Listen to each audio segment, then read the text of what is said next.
Vous êtes bénis au nom de Jésus. Nous allons prier. Seigneur, notre Père, notre Dieu, nous te disons merci. Merci Seigneur pour la manière dont tu conduis ton serviteur. Notre Père spirituel que tu conduis tous les jours pour nous, nous te disons merci dans le nom de Jésus. Par sa vision, ce soir tu as voulu profiter de cette occasion pour nous nourrir spirituellement. Seigneur, nous prions toi qui es le grand enseignant, enseigne-nous ta parole. Nous ne connaissons rien, mais nous prions que ton Esprit Saint nous illumine dans le nom de Jésus. Et que l'onction de ton serviteur puisse couvrir tout un chacun de nous. Que ce soit les auditeurs, le prédicateur. Nous prions, Seigneur, que tout le monde soit béni. Et tous ceux-là qui sont encore en arrière, nous prions que, Seigneur, tu les amènes sains et saufs. Que ton nom soit glorifié. Dans le nom de Jésus, nous avons prié. Amen. Vous pouvez vous asseoir. Gloire à Dieu. Ce soir, nous nous sommes rassemblés au pied du Seigneur pour un enseignement capital. Et je voudrais que tout le monde puisse prêter attention afin que le but pour lequel le Seigneur a prévu cette séance, que ce but soit accompli. Et ça sera ainsi dans le nom de Jésus. Nous voulons parler ce soir sur un thème capital. Et c'est un thème qui détruit plusieurs foyers, plusieurs vies aujourd'hui. Et quel est ce thème? Comment prier pour connaître la volonté de Dieu dans le domaine du mariage? Comment prier pour connaître la volonté de Dieu dans le domaine du mariage? Chers frères et sœurs dans le Seigneur, notons que le mariage d'abord, c'est une institution de Dieu. Gloire à Dieu. Cela ne vient pas d'un père, d'une mère, mais c'est Dieu même qui a senti le besoin urgent. C'est pourquoi il a donné l'ordre. Et donc pour cela, nous devrions comprendre certaines choses dans le titre de notre enseignement. C'est quoi le mariage? Le mariage, notons que c'est l'union d'un homme et d'une femme. Le mariage, c'est l'union d'un homme et d'une femme, en respectant bien sûr les ordonnances de Dieu. Et quelle est l'ordonnance de Dieu? C'est la monogamie pour toute la vie. Gloire à Dieu. Dieu a interdit ce qu'on appelle polygamie. Donc, si nous devrons honorer Dieu, notre Père Céleste qui est en haut, qui nous a créés à son image, nous devons chercher à respecter l'ordonnance de l'Éternel. Ce qui est dit, un homme et une femme pour toute la vie. La Bible nous dit que c'est par la mort que cela serait séparé. Alors, après avoir connaître ce qu'on appelle le mariage, c'est quoi la volonté de Dieu? La volonté de Dieu, c'est de faire ce qu'il veut. J'ai un Père céleste qui m'a créé à son image. Nécessairement, il a voulu que je fasse quelque chose pour l'honorer, pour rendre gloire à son nom, et physiquement sur la terre, pour pouvoir glorifier son nom parmi ceux-là, ou bien le milieu, le cercle dans lequel je me retrouve, je dois honorer ce Dieu. Gloire à Dieu. Donc, la volonté de Dieu, évidemment, dans le domaine du mariage, c'est de faire ce qu'il veut. C'est de faire ce qu'il a recommandé. C'est de faire ce qu'il a recommandé. C'est de faire également ce qu'il ordonne et ce qu'il conseille. Il a conseillé à ce que, en tant que femme, en tant qu'un homme, nous puissions arriver à un moment donné, s'unir pour être une seule chair. Gloire à Dieu. C'est ça. Donc, en voulant chercher maintenant la volonté de Dieu dans le domaine du mariage, je dois tout faire pour pouvoir plaire à Dieu. Je dois tout faire pour pouvoir honorer Dieu. Je dois tout faire pour pouvoir réjouir le cœur de Dieu, sachant que si Dieu même était à côté de moi, était sur la terre, ce que je suis en train de faire doit l'honorer. Il devrait être content de moi. Alors, c'est quoi la prière? La prière, c'est une méthode de communication entre son Père Céleste et soi-même. La prière, c'est la manière d'échanger avec Dieu. La prière, c'est la manière de présenter un souci à Dieu. La prière, c'est la manière de parler à son Père Céleste sachant bien que en amont, quand j'étais sauvé, quand j'étais né de nouveau, Dieu me parle de cette manière, Dieu me répond de cette manière, Dieu intervenait dans mes soucis de cette manière. Nous allons voir ces détails tout à l'heure. Gloire à Dieu. Donc, tout le monde en tant qu'un être humain qui est devenu enfant de Dieu doit reconnaître par quelle manière Dieu le parle.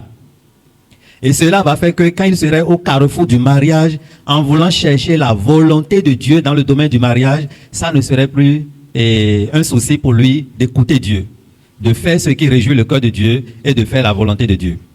Nous devons savoir que le mariage, c'est une école où on prend le diplôme avant de commencer les cours. Le mariage, c'est une école. On prend le diplôme avant de commencer les cours. Pourquoi je le dis ainsi? Quand nous voulons faire la soutenance à nos frères, nos parents, un ami ou Y veut faire la soutenance, il invite tout le monde.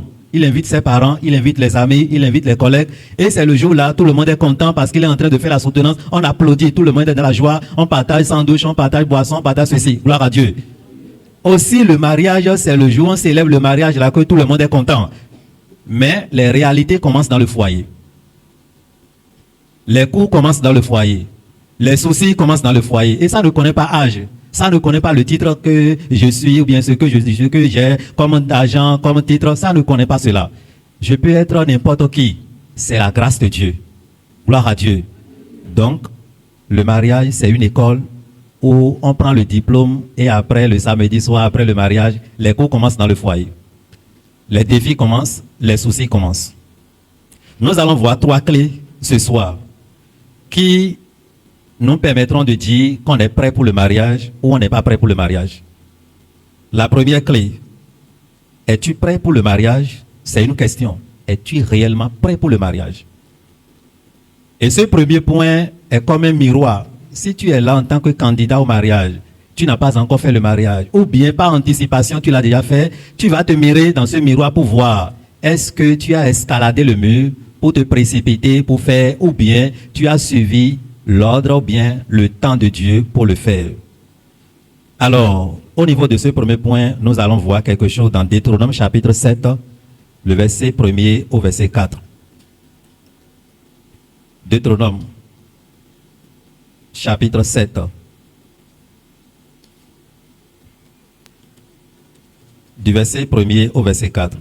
Lorsque l'Éternel ton Dieu t'aura fait entrer dans le pays dont tu vas prendre possession, et qu'il chassera devant toi beaucoup de nations, les Hétiens, les Gigaziens, les Amoréens, les Cananéens, les Phérésiens, les Éviens, les Jébuséens, 7 nations plus nombreuses et plus puissantes que toi. Lorsque ton Dieu te les aura livrés et que tu les auras battus, tu les dévoueras par interdit. Tu ne traiteras point d'alliance avec elles et tu ne leur feras point grâce. Tu ne contracteras point de mariage avec ces peuples. Tu ne donneras point tes filles à leurs fils. Et tu ne prendras point leurs filles pour tes filles, car ils détourneraient de moi tes fils, qui serviraient d'autres dieux, petit d bien sûr, et la colère de l'Éternel s'enflammerait contre vous. Il te détruirait promptement. Première chose, si je suis prêt pour le mariage, c'est la nouvelle naissance d'abord. La nouvelle naissance. Si je ne suis pas né de nouveau en tant qu'enfant de Dieu, je ne peux jamais chercher à faire ce qui plaît à Dieu. L'Éternel, par la bouche de Moïse ici, interdisait aux enfants d'Israël, quand vous serez là-bas, là, ne cherchez pas à rentrer en alliance avec ce peuple-là, sinon ils vont vous détourner. Cela veut dire quoi? Je suis chrétien de cette église, j'ai rencontré Christ, je suis né de nouveau, et un jour je viens voir mon père spirituel pour dire, le Seigneur m'a orienté vers une fille qui va dans l'église entre griffes Christianum Céleste. Ça ne peut pas marcher. Ça veut dire que tu n'es pas né de nouveau.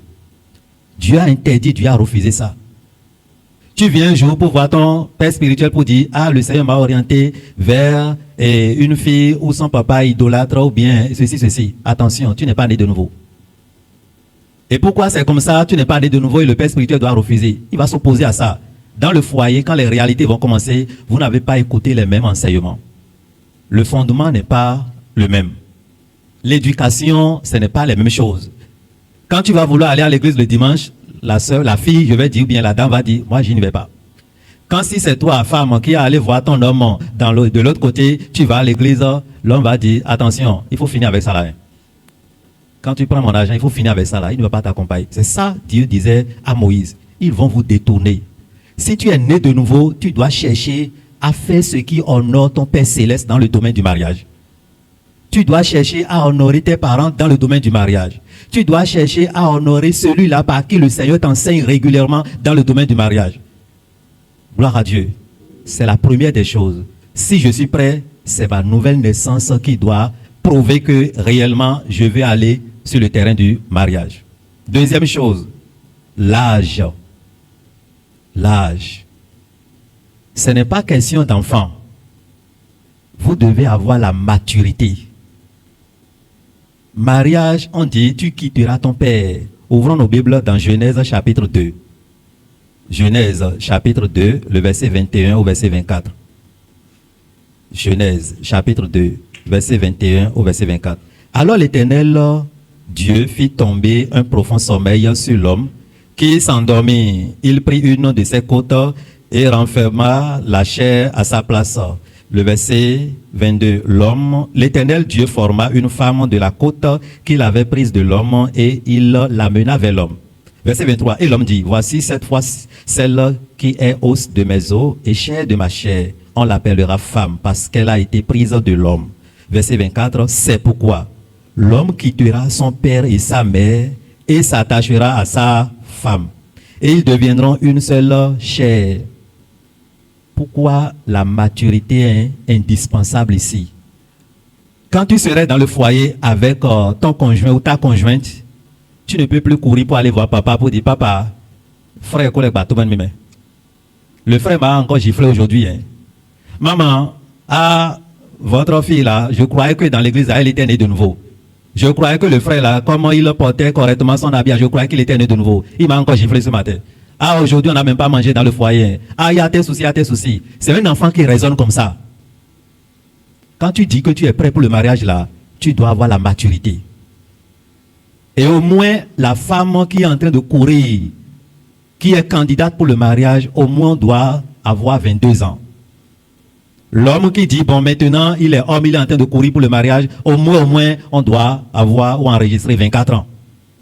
Gloire à Dieu. Là, dans le foyer, c'est que les jeux d'enfants, l'enfantillage ne serait plus au tapis. Donc, ce n'est pas question d'enfant. Ce n'est pas question d'apprenant. Ce n'est pas question, je suis élève, je vais d'abord commencer ma relation sur les bancs et après là, et on va arranger ça. Attention. Attention, tu vas gâter ta vie. Tu vas détruire ta vie. Parce que rien ne certifie que celui-là qui dit qu'il est ton copain, qu'il est ta copine aujourd'hui, rien ne certifie dans le plan de Dieu que c'est lui qui est destiné pour ta vie.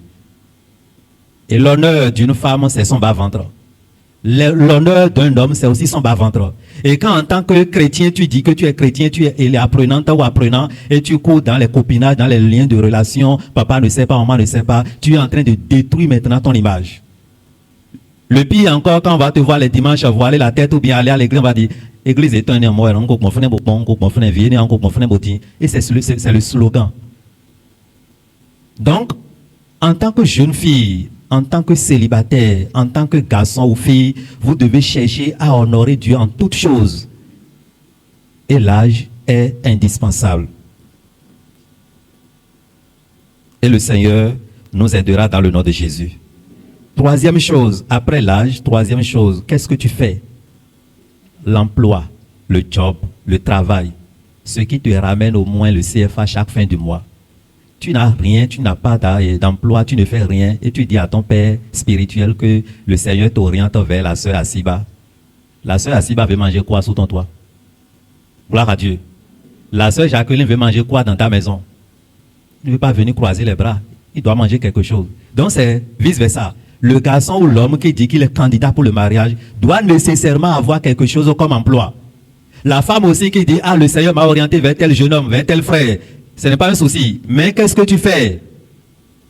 Tout le monde n'est pas placé pour porter cravate ou veste et rester dans le bureau. Même si c'est job, même si c'est entreprendre quelque chose, même si c'est le commerce là, qu'est-ce que tu fais? En ce moment, on pourra dire que tu es qualifié, tu es en train de te préparer pour le mariage. Parce qu'il y a des tests qu'on doit nécessairement porter à ton niveau pour voir si tu es prêt. Et quand tu es venu pour dire je veux me marier, si tu es homme, on va te demander où est ta maison, où est ta chambre. Tu dors où, tu restes où. Moi, je le fais. En décembre passé, celui-là que j'ai coaché jusqu'au mariage, j'ai été voir sa chambre. Est-ce que tu as déjà acheté le lit? Est-ce que dans ton salon là, est-ce qu'il y a les nécessaires? Télé est là, divan est là, est-ce que ceci, est-ce que ceci? Pourquoi? Parce que tu ne peux pas dire que tu es garçon, tu es homme, tu veux te marier, on viendra dans ta chambre, on va étaler notre par terre au salon et s'asseoir là-dessus. C'est grave. Et la sœur peut-être chez elle là-bas, chez son papa ou chez sa mère, va regarder les conditions de vie de cette jeune sœur dans sa maison. Et chez toi maintenant, elle va dire, c'est la moins, c'est la moins, c'est la moins. Et elle va étaler notre par terre au salon. Attention, Dieu n'aime pas ça. Donc, on doit vérifier si réellement tu es prêt. Est-ce que tu gagnes quelque chose chaque fin de mois pour nourrir au moins la fille d'autrui? Tu ne peux pas dire que tu es devenu père et ta femme est encore chez ses parents. Ou bien toi, tu vas dire que tu es mère et tu es toujours avec tes parents à la maison. Et si c'est 100 francs on te donnait avant là, on va couper maintenant pour dire toi prends 50 francs, l'enfant aussi va prendre 50 francs. Là, ça devient charge à la maison. Gloire à Dieu. C'est très capital ce que nous disons. Donc, vous devez vous préparer, sachant que sans ces trucs, on ne peut pas parler de mariage. Quatrième chose, connaître son état de compatibilité. Connaître son état de compatibilité. Et quand nous parlons d'état de compatibilité, c'est très indispensable. Vous ne connaissez pas votre état de compatibilité, mais vous courez derrière la fille. Vous courez derrière le jeune garçon. Peut-être, je prends, comment appelle-t-on, électrophorèse. La fille est AS par exemple, toi tu es AS, tu n'as même pas fait les tests pour pouvoir certifier ton état de compatibilité et tu commences par coucher avec elle. Gloire à Dieu. D'abord, ça là c'est le péché. Le sexe avant le mariage là c'est le péché. Et c'est très grave. Enfant de Dieu qui fait ça désobéit à son Père Céleste. Revenons maintenant. Vous devez nécessairement passer par les tests. Quel que soit l'amour que vous avez, l'état de compatibilité est nécessaire. Et parlant du mariage, il y a 4 analyses appelées les tests prénuptiaux. Il y a 4 analyses que vous devez nécessairement faire. Et ces analyses, on les appelle les tests prénuptiaux. Numéro 1, groupage sanguin. En tant qu'homme, j'ai quel groupe sanguin? L'autre femme ou bien l'autre fille avec qui le Seigneur m'oriente, elle a quel groupe sanguin? Est-ce qu'il y a compatibilité de sang? Est-ce que nous pouvons rester ensemble du matin au soir? Si je parle du matin au soir, c'est-à-dire du premier jour du mariage jusqu'à la fin, quand le Seigneur va vous séparer par la mort. Est-ce que son sang là et mon sang peuvent rester ensemble? Autre chose, est-ce que, comment appelle-t-on, électrophorèse, est-ce que il est AS? Je suis AS. Il y a un risque où vous devez avoir d'enfants et vous allez dépenser jusqu'à ce que l'enfant là va mourir encore, drépanocyté. Gloire à Dieu. AS et AS ne sont pas ensemble. A et A, ça fait excellent, meilleur. AS et AA, c'est bon. Gloire à Dieu. Mais AS et AS, c'est très dangereux. Dans vos descendances là, vous allez rencontrer SS. Et SS là, drépanoarodose. Vous allez dépenser jusqu'à ce que l'enfant va mourir. Au plus là, c'est 15 ans. À moins que vous avez l'argent suffisamment pour dépenser correctement. Mais tôt ou tard, il va partir. Donc c'est pourquoi il est dangereux de commencer par courir derrière le sexe et ne rien dire à papa ou à maman. Quand on prend les lettres dans les casiers, on prend les lettres, ou bien Zinsou vient rester dans l'avant, Sabo reste devant la maison, ou bien il fait marche tout au long de la clôture de la maison de la nuit, et tu commences par te faire terrasser, soit au bord de la voie, ou bien de gauche à droite. Et c'est quand il y a grossesse maintenant qu'on apprend que les deux là sont de AS. Tu as gâté ta vie. Et là, ça fait accident de parcours. Accident de parcours. Il t'a enceinté. Et après, il va constater que c'est drépanocytaire que toi tu vas enfanter ou bien tu veux faire dans sa chambre. Il peut te laisser. Gloire à Dieu. Donc, les tests prénuptiaux sont vraiment indispensables. J'ai parlé de 2 déjà. Il y a groupage sanguin, il y a électrophorèse, il y a test pour le VIH-Sida. Tu ne connais même pas quel type d'homme il s'agit, mais tu te couches ou bien tu te laisses à lui ou à elle. S'il y a le sida, tu ne sais pas. Si elle a le sida, tu ne sais pas, mais tu t'es laissé emporter. Tu dois exiger à ce que cela soit vérifié.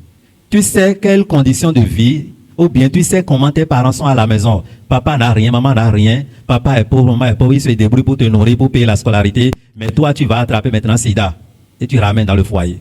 Tant pis pour toi, gloire à Dieu. Quatrièmement test de l'hépatite B. Donc voilà les 4 tests ou analyses. Il y a groupage sanguin, il y a électrophorèse, il y a hépatite et il y a sida. Dans mon premier point, j'ai dit tout à l'heure, es-tu prêt pour le mariage? Tu dois vérifier tout ça là d'abord. Tu dois te mirer dans le miroir pour voir. Il y a des gens jusqu'à 50 ans, ils ne connaissent même pas leur groupe sanguin. Il y a des gens jusqu'à n'importe quel âge donné là, ils ne connaissent même pas leur électrophorèse. Tu vas demander quel est ton groupe sanguin, il va dire, il y a un câble de moi. Gloire à Dieu. Donc c'est très très capital. Alors, nous allons voir autre chose. Connaître son tempérament. Tempérament. Et quand on parle de tempérament, c'est très indispensable, mes frères, mes sœurs. L'autre a reçu autre éducation, toi aussi tu es éduqué d'une manière ou d'une autre. Maintenant, vous voulez rester ensemble dans le foyer du matin au soir. Test de tempérament est indispensable. Et nous avons 4 tempéraments. 4 tempéraments. Il y a les colériques. Il y a les colériques. Et chaque tempérament a un point fort et un point faible. Nous n'allons pas rentrer dans les détails des tempéraments. Nous allons évoluer pour rester dans le temps. Il y a les colériques comme tempérament. Il y a les mélancoliques comme tempérament. Il y a les flegmatiques. Il y a les sanguins. Voilà les 4 tempéraments qui existent.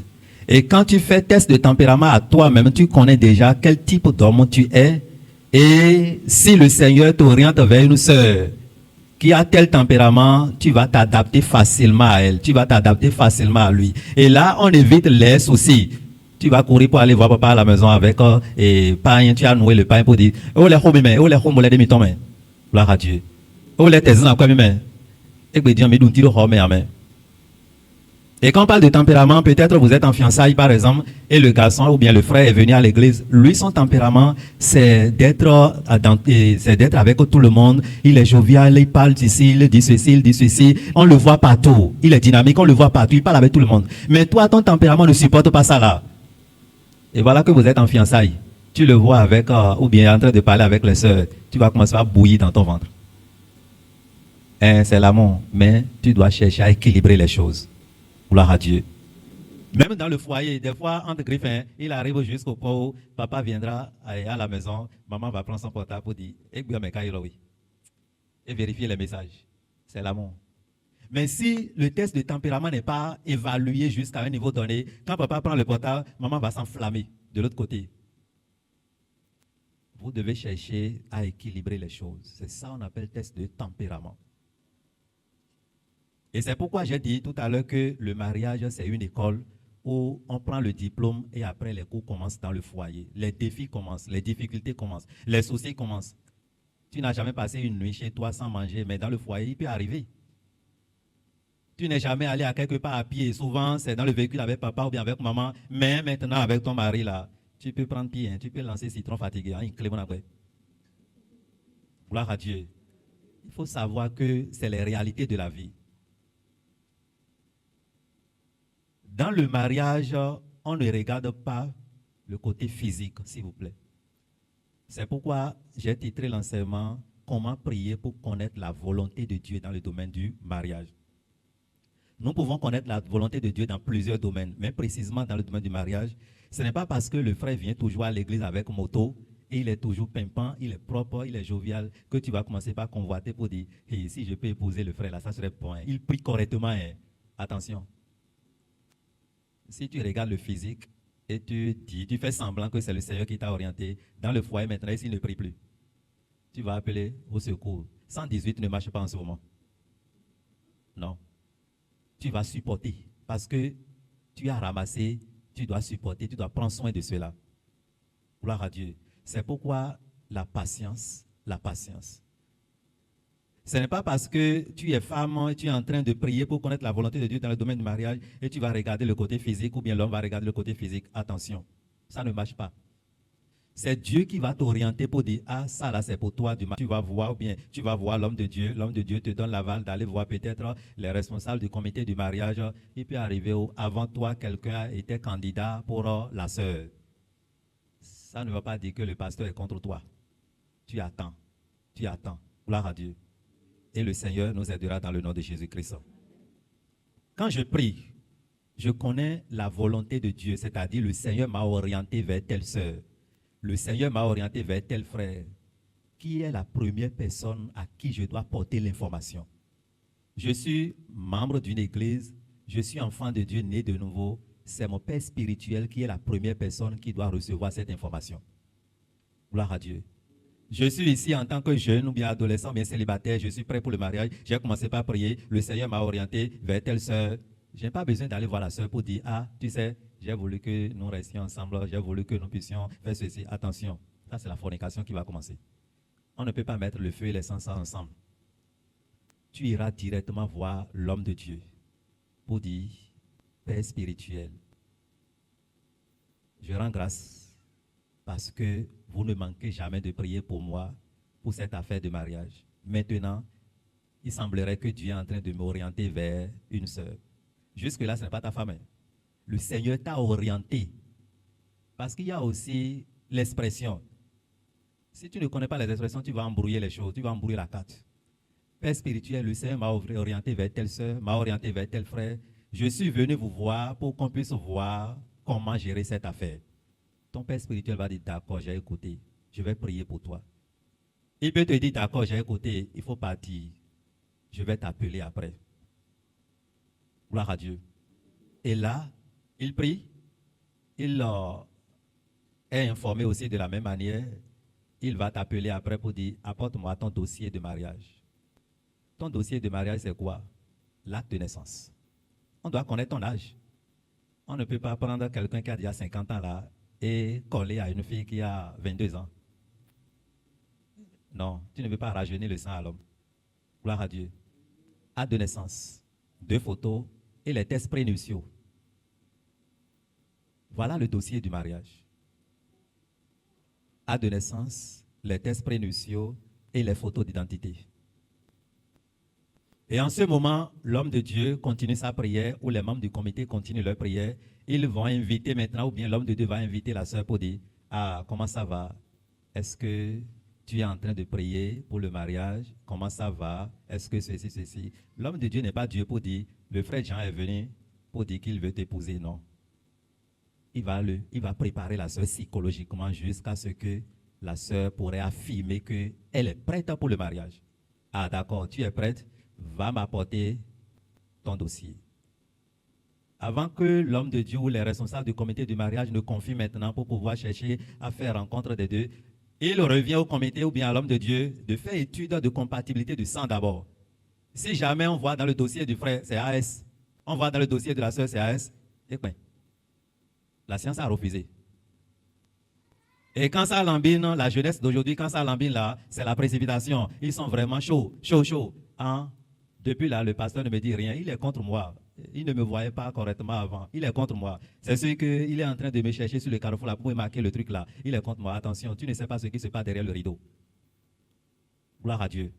Et quand il n'y a pas compatibilité de sang, il revient simplement au leader de l'église de savoir comment gérer la situation. On peut te demander de continuer à prier. Jusqu'à un moment donné, on sera obligé de te dire, bon, mon frère, il n'y a pas compatibilité de sang. Si tu insistes, la soeur aussi insiste, on va vous demander d'aller faire exercice spirituel pour 1 mois ou 2 mois. L'exercice spirituel, c'est quoi? Aller prier. Si réellement c'est Dieu là. Après 1 mois, 2 mois, on va vous retourner vers les centres de santé. Allez maintenant reprendre les tests prénuptiaux, on va voir si ça a changé réellement. Mais là, attention. Ça dépend de ton niveau spirituel. Dieu continue toujours de faire le miracle, mais ça dépendra de toi. Gloire à Dieu. On ne force pas les choses. Le Seigneur nous aidera dans le nom de Jésus. Amen. Nous allons voir rapidement deuxième clé. J'ai dit tout à l'heure que je veux parler de 3 clés dans l'enseignement. Deuxième clé. Orientation divine vers son conjoint ou sa conjointe. Orientation divine vers son conjoint ou sa conjointe. Job chapitre 33, le verset 14. Job, chapitre 33.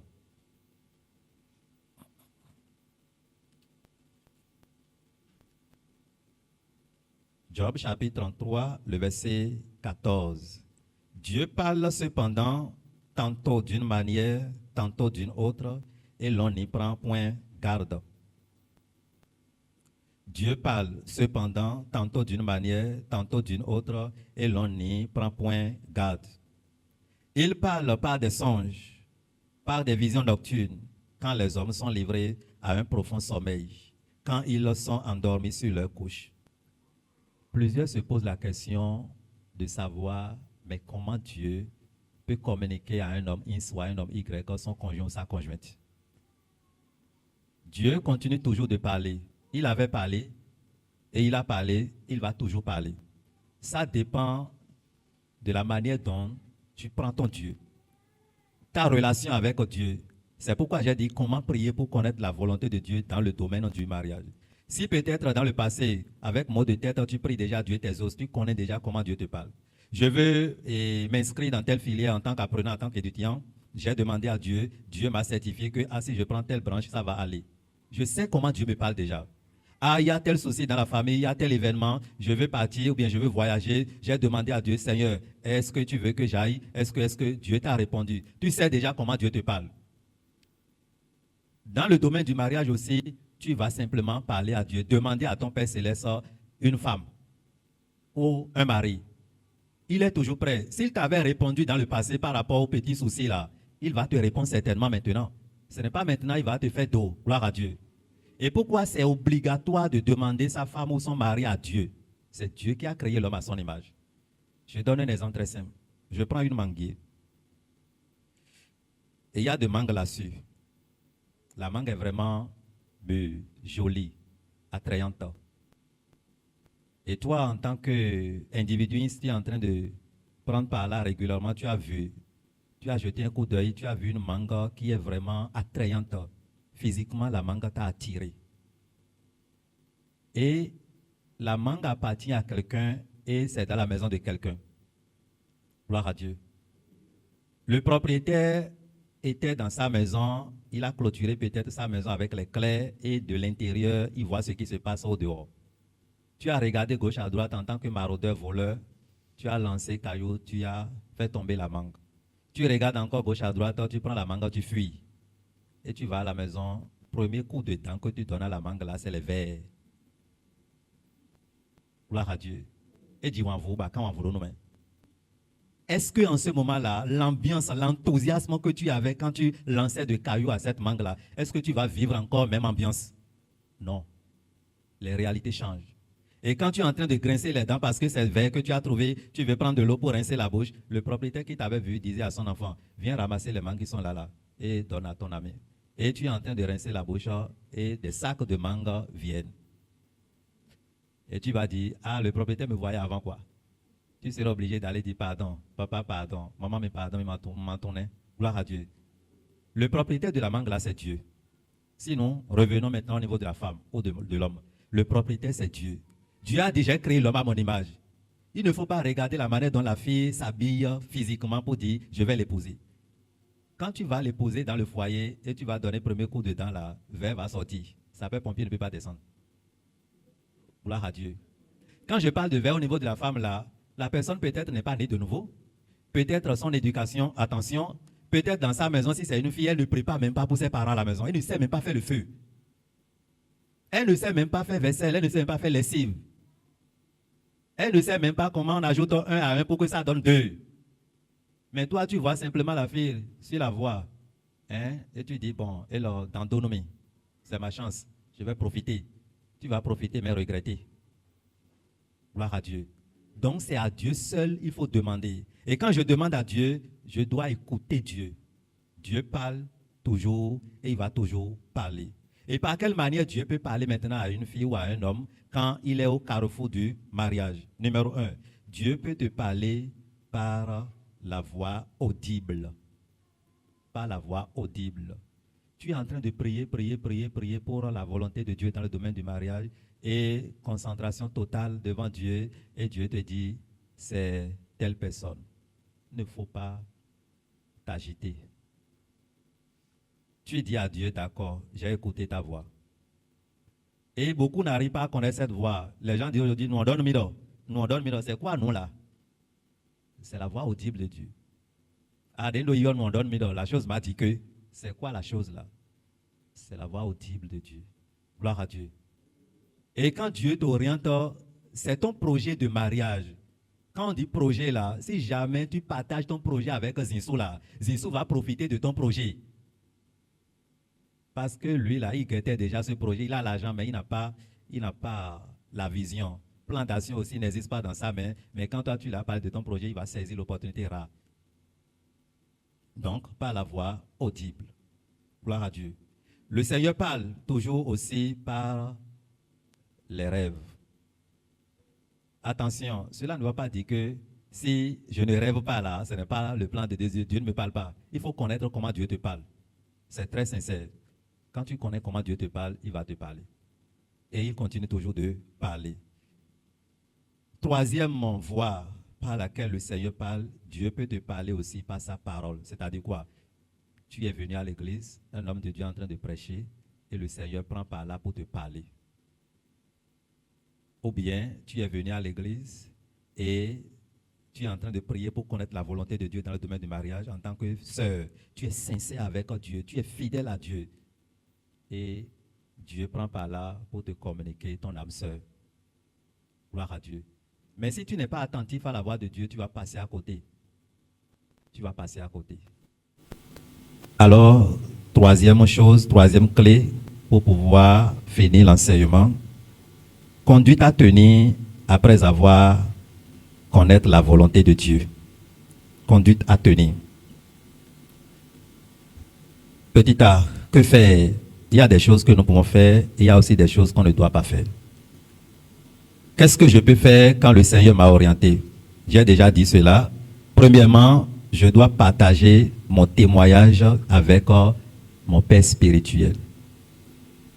Si, dans la décentralisation des choses de l'Église, il y a un comité de mariage, c'est ton pasteur ou c'est ton père spirituel qui va t'orienter vers le comité. Et quand tu vas voir le comité, ils vont dire, est-ce que tu as vu le pasteur? Est-ce que tu as vu ton père spirituel? Où est le quitus?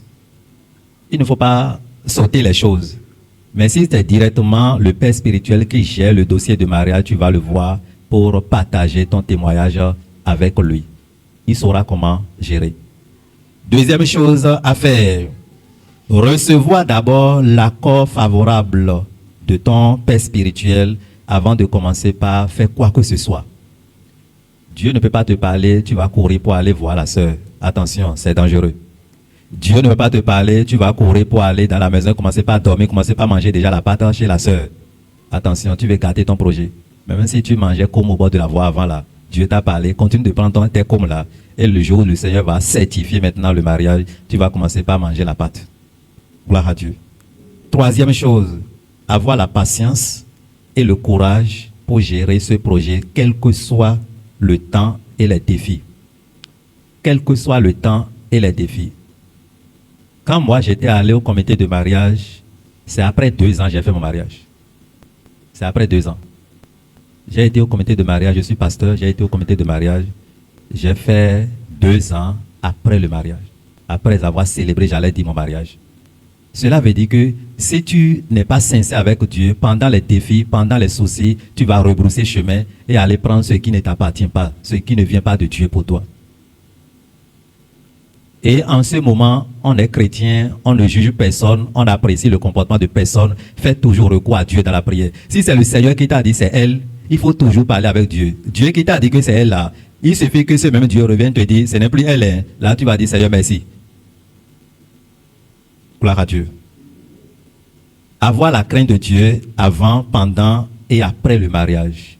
Quand je parle de avant, pendant et après, avant c'est quand tu as commencé. Tu avais la crainte de Dieu, hein? Tu as fui la fornication, tu as fui les péchés, tu as fui les désordres. Pendant, c'est au moment du fiançailles. Au moment où l'Église vous a mis ensemble pour un temps d'exercice qui dure de 6 mois à 9 mois. Voilà le temps de fiançailles. De 6 mois à 9 mois. Le temps de fiançailles, ce n'est pas un temps où vous allez commencer par vous terrasser. Le temps de fiançailles, c'est un temps où vous allez prendre maintenant pour vous préparer. Préparer pour montrer à l'église que vraiment vous êtes prêts. C'est un temps où vous allez rester ensemble. La vie que l'homme avait menée avant, la vie que la femme avait menée avant, c'est un moment maintenant où vous allez régler les dommages. Parce que quand vous vous mettez ensemble, c'est pour toujours. Et pendant ces 6 à 9 mois, l'homme doit chercher à connaître maintenant qui est sa femme. La femme aussi va chercher à connaître maintenant qui est son homme, avec qui il veut rester, où elle veut rester pour toute sa vie. Donc, c'est le temps de fiançailles. Pendant ce temps-là, la crainte de Dieu. Et pendant les temps de fiançailles, on ne permet jamais aux fiancés d'aller se voir soit à la plage, soit dans une buvette, ou bien dans l'avant, où il y a l'obscurité. Attention, jamais. C'est les responsables de l'église qui vont vous fixer la maison là où vous irez maintenant vous préparer pendant 6 à 9 mois pour le mariage. Et ça serait dans la maison de qui? Dans la maison d'un homme de Dieu qui est sincère, qui craint Dieu. Et quand vous êtes dans cette maison, on va vous exposer. Vous serez logés ou bien hospitalisés au dehors ou bien au salon, où les mouvements de la maison vont vous bloquer de ne pas tenter à aller vers le péché. Gloire à Dieu. Et l'homme de Dieu chez qui vous êtes, lui serait là peut-être en train de circuler, ou son épouse serait là en train de circuler pour voir. Et pendant ce temps de fiançailles, on vous donne jusqu'à 12 sujets. Jusqu'à 12 sujets, vous allez préparer ces sujets-là et élaborer un document. Gloire à Dieu. Élaborer un document. J'étais allé à Medford la fois passée pour faire l'enseignement là. Le pasteur m'a dit que lui n'a jamais entendu parler de documents. Je dis attention, il y a fondement pour toute chose. La Bible dit dans Amos chapitre 3, verset 3, 2 hommes ne peuvent jamais marcher ensemble sans être convenus. Avant que vous ne commenciez la route là, vous devez vous entendre d'abord sur quelque chose. Ah, avec la belle famille, voici mes comportements. Avec les belles-sœurs, je dois garder les belles-sœurs à la maison. Je dois garder mes beaux-frères à la maison. Ah, nous irons rendre visite à la belle-mère. Ah, si le beau-père est malade, là, nous devons prendre l'argent dans notre compte bancaire pour soigner. Ah, nous devons venir en aide pour ceci. Tout cela là, il faut planifier ça d'abord avant de commencer. Sinon, beau-père serait malade là-bas, la femme va dire, mon papa est malade, hein, comment on va faire? Et il y a quoi de mien? Ben, voilà, c'est plein de chomido. Gloire à Dieu. Et là, le problème va commencer. La maman du frère va commencer, ou bien elle est malade, et l'homme va dire, maman est malade, hein, tu iras vers elle, non? Tu iras là-bas pour préparer maman, non? Et c'est les soucis qui commencent. Donc, il faut préparer tout ça avant de commencer. Qu'est-ce que je dois éviter? Premièrement, ne jamais aller vers la sœur pour dire quoi que ce soit avant l'accord favorable des responsables de l'église.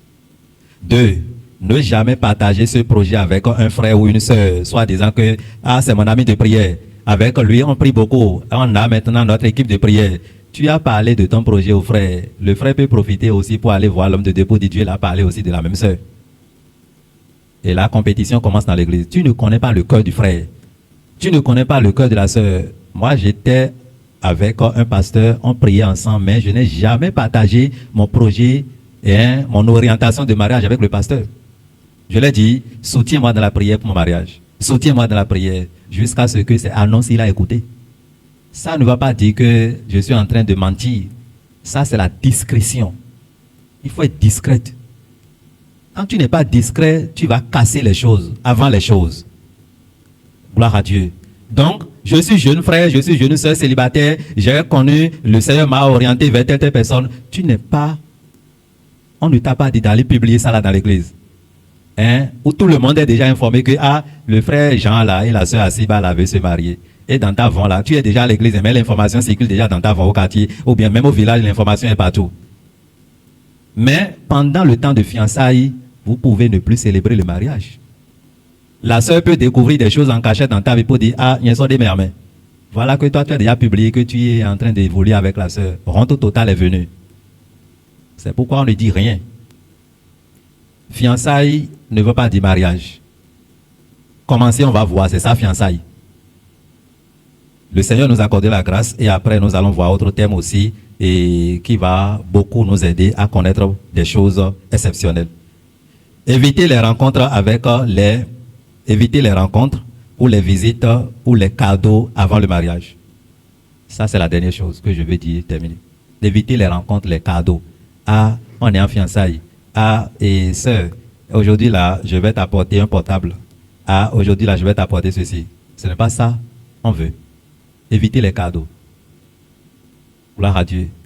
Quand l'homme est en train de donner assez de cadeaux à la femme là, voilà que le mariage n'est pas célébré. Le jour où la soeur ou bien les parents vont dire ne sont plus dedans, hein, l'homme va commencer par réclamer ce qu'il avait dépensé.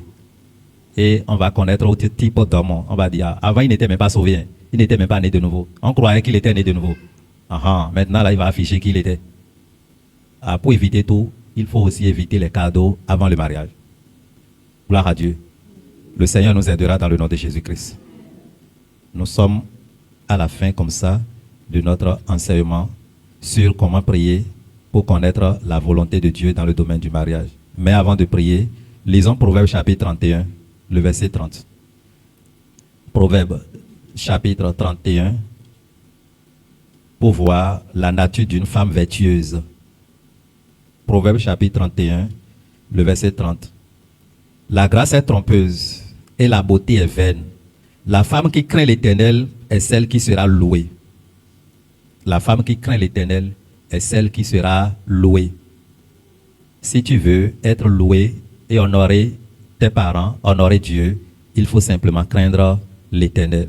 Et le Seigneur fera toutes choses dans ta vie. Amen. Nous allons prier.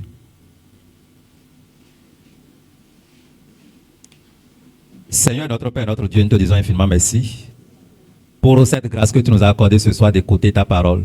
Nous prions que tu nous aides, afin que à tout moment où nous serons candidats ou les candidats seront sur ce carrefour, qu'ils puissent sortir sains et saufs dans le nom de Jésus.